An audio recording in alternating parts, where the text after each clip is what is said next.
everybody, it's Carol and I'm back with another Wednesday wine review, and today I wanted to share with you a tour that I went on with Life with Coco in Paris, France back in October. We went on a tour with Wine Day Tours, and our guide JB took us about an hour and a half to 2 hours outside of Paris to visit the Loire and Burgundy regions of France, and he really let us in on the philosophies and the passions behind French winemaking. Really, what makes French wine French wine?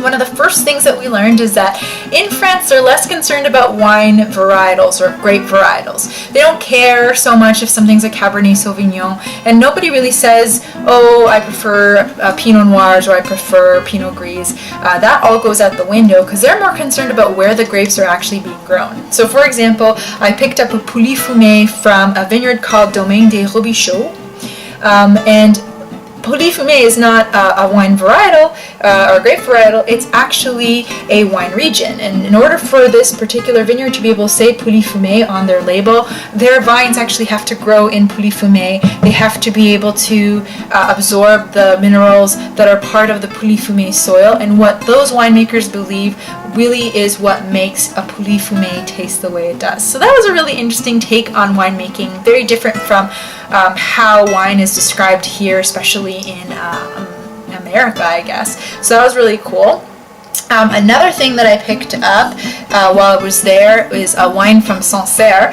Life with Coco and I actually thought that Sancerre was a brand because we would have a lot of Sancerre wine when we were in the city, but it's not. It's actually a wine region with lots of winemakers, and in order for them to get that Sancerre stamp, they must be made in Sancerre. The vines must grow there because of the distinctive taste that that soil provides to those vines. So I picked up a red Sancerre. You can have two kinds, red or white. This is empty because we actually shared this with our host in Zurich, but I kept the bottle because Sandrine, the winemaker at Cab de la Petite Fontaine, actually signed it for me, which is super nice of her. And then lastly, while we were on our tour, I also picked up this really cool pamphlet called Understanding Wines, and it has everything that you could possibly think of, from aromas to glossary of terms to even temperatures that you probably want to be serving your wine. So I thought that was pretty cool, and I'm going to be using this the next time I enjoy wine. But last but not least, the thing I really came away with on this tour and on this trip to the wine regions in France was JB's philosophy on wine.